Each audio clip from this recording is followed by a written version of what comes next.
দীর্ঘদিন পর দেশে ফিরছেন বিএনপির ভারপ্রাপ্ত চেয়ারম্যান তারেক রহমান। আগামী 25 ডিসেম্বর তার স্বদেশ প্রত্যাবর্তনকে ঘিরে রাজনৈতিক অঙ্গনে চলছে নানা আলোচনা। তবে এরই মধ্যে সামাজিক যোগাযোগ মাধ্যমে ভিন্ন এক বিষয় ঘিরে তৈরি হয়েছে কৌতূহল। তারেক রহমানের সঙ্গে কি দেশে ফিরছে তার আদরের পোষা বেড়াল জেবু?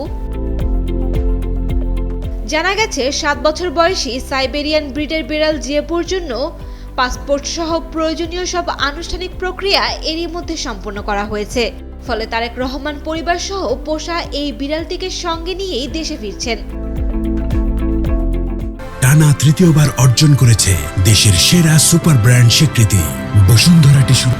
জেবু তারেক রহমানের মেয়ে জায়মা রহমানের পোষা হলেও তার পরিবারের অংশ হয়ে গেছে। এখন পরিবারের সবার আদরের সদস্য জেবু। ব্যস্ত রাজনৈতিক সময়ের ফাঁকে পোষা এই বিড়ালের সঙ্গে তার খুনসুটির নানা মুহূর্ত বেশ কয়েকবার সামাজিক যোগাযোগ মাধ্যমে ভাইরাল হয়েছে। প্রাণীর প্রতি তার ভালোবাসা অনেক নেটিজেনের প্রশংসাও কুড়িয়েছে।